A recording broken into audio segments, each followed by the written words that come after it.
Hi friends, welcome to Srikanth Mototech. Honda SP 125cc all new 2025 variant మనం అనుకున్న దానికంటే అడ్వాన్స్డ్గా వచ్చింది. మనం అనుకున్న దానికంటే చాలా తొందరగా కూడా వచ్చిందన్నమాట. సోషల్ మీడియా వేదికగా టీసేటాలు కానీ లాంచ్ ఈవెంట్లు కానీ ఏం లేవు. డైరెక్ట్గా షోరూమ్స్కి అయితే డెలివరీస్ అయితే ఇచ్చేస్తున్నారు అనమాట. చాలా మంచి విషయం. సో 2025లో ఈ వెహికల్ మీకు అవైలబుల్గా ఉండబోతుంది అనమాట. సో నేను అనుకున్న దానికంటే కూడా అంటే ఆల్రెడీ 1 month బ్యాక్ నేను మీతోటి డిస్కస్ చేశాను. కొంత రీసెర్చ్ చేసిన తర్వాతే వెహికల్ ఇలా రాబోతుంది. ఒకటి స్టాండర్డ్ గాను, ఒకటి అడ్వాన్స్డ్ వెహికల్ గాను మనం ముందుంచుతారు. దాంట్లో లాట్ ఆఫ్ ఇన్ఫర్మేషన్ ఉంటుందని నేను మీతో చెప్పాను. సో వీడియో అక్కడ స్కిప్ చేయదు, లాస్ట్ వరకు చూడండి. ఇలాంటి క్రేజీ కంటెంట్, అప్డేటెడ్ కంటెంట్ ఎప్పటికప్పుడు చూడాలంటే మన ఛానల్ శ్రీకాంత్ మోటోటెక్ని ఇప్పుడే సబ్స్క్రైబ్ చేసుకోండి.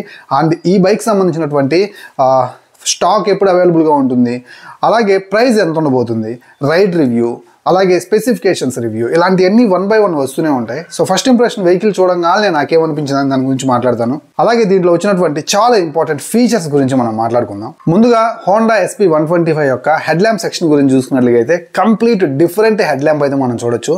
ఇక్కడ మనకి DRLs కూడా ఉన్నాయి. లాస్ట్ టైం చాలా స్పేస్ వేస్ట్ అవుతూ ఉండేదన్నమాట. ఇప్పుడు దాన్ని చాలా ప్రాపర్గా యూటిలైజ్ చేసుకున్నారు. సో మనకి DRLస్తో కూడినటువంటి స్ప్లిట్ LED ఆఫర్ చేస్తున్నారు. కంప్లీట్ డిఫరెంట్గా అనిపిస్తుంది అనమాట. సో అలాగే మనకి ఫ్రంట్లో కనిపిస్తున్నటువంటి టెలిస్కోపిక్ ఫోర్క్లు అయితే ఏం చేంజెస్ అయితే అవ్వలేదు. 33 mm ఆఫర్ చేస్తున్నట్టున్నారు. అలాగే ఫ్రంట్లో 80/100 సెక్షన్ టైర్ అయితే ఉంది. అలాగే డిస్క్, డ్రమ్ 2 వేరియంట్స్ మనకి యాజ్ యూజువల్గానే ఆఫర్ చేస్తున్నారు అనమాట. ఇక చాలా మంచి ఎలక్ట్రిఫైయింగ్ గ్రాఫిక్స్ అయితే మీరు చూడొచ్చు. మనం చూసిన కలర్సే కానీ చాలా కొత్తగా, చాలా రీఫ్రెషింగ్ అయితే మాత్రం మనకి గ్రాఫిక్స్ చాలా నీట్గా అయితే ఆఫర్ చేస్తున్నారు అనమాట. చాలా రీఫ్రెషింగ్గా ఉంది. కొత్తగా చూసే వాళ్ళకి అండ్ ఆల్రెడీ వెహికల్ని యూస్ చేసిన వాళ్ళకి కూడా నచ్చే విధంగా అయితే ఆఫర్ చేస్తున్నారు. ఫస్ట్ ఇంప్రెషన్ చూడగానే గ్రాఫిక్స్ నాకు చాలా బాగా అనిపించింది. అండ్ ఇంకా హెడ్ ల్యాంప్ సెక్షన్లో చాలా విషయాలు ఉన్నాయి చెప్పుకోవడానికి. డిజిటల్ కన్సోల్, సో దీంట్లో మనకి 5 inches TFT cluster, colour cluster offer చేస్తున్నారు. లాట్ ఆఫ్ ఇన్ఫర్మేషన్ అయితే ఉంది. ఇది అడ్వాన్స్డ్ మోడల్ అన్నమాట. అంటే లైక్ మీకు హై ఎండ్ వేరియంట్లో మాత్రమే మీకు ఇది ఉంటుందన్నమాట. ఈ కన్సోల్ని మనం ఎక్స్ప్లోర్ చేయాలే కానీ చాలా అంటే చాలా ఇన్ఫర్మేషన్ అయితే ఉంది. బ్రైట్నెస్ తగ్గించుకోవడం, పెంచుకోవడం, థీమ్ మార్చుకోవడం, అలాగే మనకి మొత్తం అంటే ఒక KTM డ్యూక్లో 200cc వెహికల్లో రీసెంట్గా మనకి తీసుకొచ్చినటువంటి ఏదైతే TFT క్లస్టర్ ఏదైతే ఉందో దాని యొక్క ఇన్ఫర్మేషన్ ఎలా ఉంటుందో అలాంటి ఒక ఇన్ఫర్మేషన్ని ఒక 125cc వెహికల్కి ఇవ్వటం దట్టు చాలా మంచి విషయం అన్నమాట.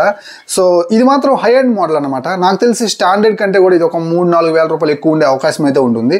అఫ్ కోర్స్ బ్లూటూత్ కనెక్షన్ కూడా ఉంటుంది. ఫోన్ తోటి కనెక్ట్ అయిన తర్వాత మన phone call alerts, message alerts అన్ని కూడా మనం కన్సోల్ అయితే చూసుకోవచ్చు అన్నమాట.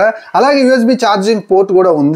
కాకపోతే ఇది మనకి Type A పోర్ట్ కాకుండా డైరెక్ట్గా Type C పోర్ట్ ఆఫర్ చేస్తున్నారని నాకైతే అనిపిస్తుంది అనమాట. చూద్దాం డైరెక్ట్గా ఫిజికల్గా మనం వెహికల్ని చూసినప్పుడు మనకి ఇలాంటి విషయాలన్నీ కూడా క్లారిటీ అయితే వస్తాయి అన్నమాట. అలాగే హ్యాండిల్ బార్ దగ్గర కూడా మనకు కొంత ఇన్ఫర్మేషన్ అయితే ఉంది. సో మీకు రైట్ సైడ్న సెల్ఫ్ ఆన్ ఆఫ్ బటన్నే ఇప్పుడు మనకి సైలెంట్ స్టాప్ టెక్నాలజీ యాజ్ యూజువల్గా ఉంది. ఇక నుంచి మనకి auto start stop technology hero company నుంచి, అలాగే మనకి రీసెంట్గా అన్ని కంపెనీల నుంచి చూస్తూనే ఉన్నాం. బైక్ న్యూట్రల్లో ఉన్నప్పుడు ఆటోమేటిక్గా వెహికల్ ఆఫ్ అయిపోవటం, తర్వాత మీరు క్లచ్ పట్టుకోగానే ఆన్ అవ్వటం, ఇలాంటి ఒక ఫీచర్ని కూడా వీళ్ళు ఇండికేట్ చేస్తున్నారు అనమాట. చక్కగా తీసుకొచ్చారు, చాలా మంచి విషయం. అలాగే లెఫ్ట్ సైడ్ చూసుకున్నట్లయితే ఈ హై ఎండ్ వేరియంట్లో ఉన్నటువంటి 5 inches TFT క్లస్టర్ని కంట్రోల్ చేయడం కోసం మనకి కంట్రోల్ కీస్ ఆఫర్ చేస్తున్నారు. చాలా కంట్రోల్ కీస్ అయితే ఉన్నాయి. సో వీటి గురించి డైరెక్ట్గా మనం వెహికల్ని చూస్తూ మాట్లాడుకోవడం బెటర్ అని నా ఒపీనియన్. సో మీకు ఓవర్ వ్యూ అయితే కనిపిస్తుందని నేను అనుకుంటున్నాను. సో ఇక మనకి సేమ్ E20 క్యాపబుల్ ఇంజన్ అయితే మనం చూడొచ్చు. ఇంజన్లో నాకు తెలిసి ఎలాంటి చేంజెస్ ఉండవని నేనైతే అనుకుంటున్నాను. మేబీ కాస్త రిఫైన్నెస్ లెవెల్స్ పెంచడం కావచ్చు, ఇంకాస్త ట్యూన్ చేశారా లేదా అనేది మనం డైరెక్ట్గా వెహికల్ వచ్చిన తర్వాత చూద్దాం. సో ఇంజన్లో అయితే మాత్రం నాకైతే చేంజెస్ అయితే ఏం కనిపించట్లేదు. కిక్ రాడ్ యాజ్ యూజువల్ కనిపిస్తుంది. సో ఇంజన్ గార్డ్ అయితే వీళ్ళైతే యాడ్ చేయలేదన్నమాట. సో ఇంజన్ అయితే మాత్రం మనం డైరెక్ట్గా ఒకసారి వెహికల్ వచ్చిన తర్వాత రైడ్ చేసి తెలుసుకుందాం. సో ఇది మనకు వచ్చేసరికి BS6 Phase 2 OBD2 టెక్నాలజీకి అప్గ్రేడ్ అయినటువంటి ఇంజన్ అనమాట. సో 10.5 లీటర్స్ ట్యాంక్ అయితే మీకు యాజ్ యూజువల్ కనిపిస్తుంది. సీట్ కూడా మనకి ప్రాపర్గా సేమ్ సీటింగ్ అయితే ఉంది. సైడ్ నుంచి చూసినప్పుడు ఎర్గనామిక్స్ అయితే ఏం చేంజెస్ లేవు. కాకపోతే వెహికల్ మాత్రం చూడటానికి చాలా కొత్తగా అయితే కనిపిస్తుంది అనమాట. ఇక బ్యాక్ సైడ్ ప్రొఫైల్ చూసుకున్నట్లయితే టైల్ ల్యాంప్ మనకి ఆల్మోస్ట్ అది SP 160 టైల్ ల్యాంప్ అయితే తీసుకొచ్చి పెట్టేశారు. సో సైడ్ ఇండికేటర్ లైట్స్ కూడా హజార్ లైట్స్ కూడా ఏం లేనట్టున్నాయి. అలాగే సైడ్ ఇండికేటర్ లైట్స్ మనకి clear lens indicators bulb type offer చేస్తున్నారు. LED ఇచ్చినట్లయితే ఇవి కూడా చాలా బాగుండేదని నా ఒపీనియన్. ఇక బ్యాక్ సైడ్ టైర్ గురించి మాట్లాడుకున్నట్లయితే సేమ్ ఇది మనకి 100/80 సెక్షన్ టైర్ తోటి ఆఫర్ చేస్తున్నారు. అలాగే 130 mm డ్రమ్ బ్రేక్ తోటే వస్తుంది. సింగిల్ ఛానల్ ABS అలాంటిది అయితే నాకు కనిపించట్లేదు.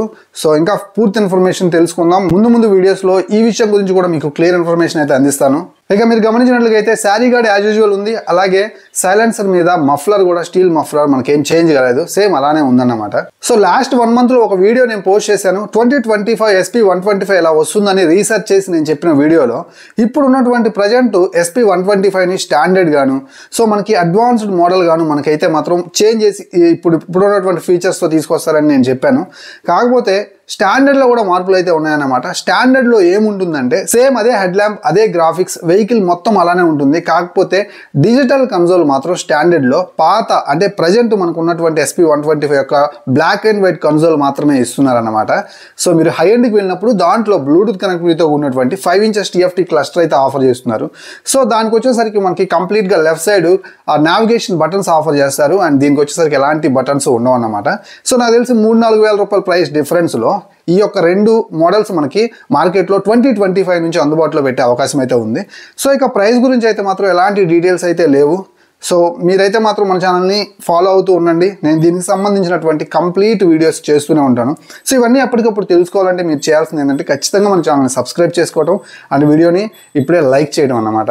సో కొత్తగా వచ్చినటువంటి ఈ హోండా SP125cc మీకు ఎలా అనిపించిందో లెట్ మీ నో కింద కామెంట్ సెక్షన్లో కామెంట్ చేయండి. అండ్ ఫీచర్స్ నచ్చాయా లేదా అండ్ దీని యొక్క ఎర్గనామిక్స్ కానీ ఆ యొక్క ఏదైతే మనకు కనిపిస్తున్నటువంటి ఆ గ్రాఫిక్స్ కానీ మీకు ఏమనిపించిందో ఈ వెహికల్ మీద కంప్లీట్గా ఫస్ట్ ఇంప్రెషన్ చూడగానే కింద కామెంట్ సెక్షన్లో కామెంట్ చేయండి. ఇలాంటి మంచి వీడియోస్ కోసం అండ్ రాబోయేటువంటి ఈ వెహికల్కి సంబంధించినటువంటి పూర్తి ఇన్ఫర్మేషన్ కోసం మన ఛానల్ని చూస్తూనే ఉండండి. అలాగే లైక్ చేసే వీడియో చూడండి and me friends and family మెంబర్స్కి 2025కి సంబంధించిన SP125 గురించి సెర్చ్ చేసే వాళ్ళకి వీడియోని షేర్ చేసినట్లయితే వాళ్ళకి చాలా హెల్ప్ఫుల్గా ఉంటుందన్నమాట. అండి నేను మీ Srikanth signing off. Bye by.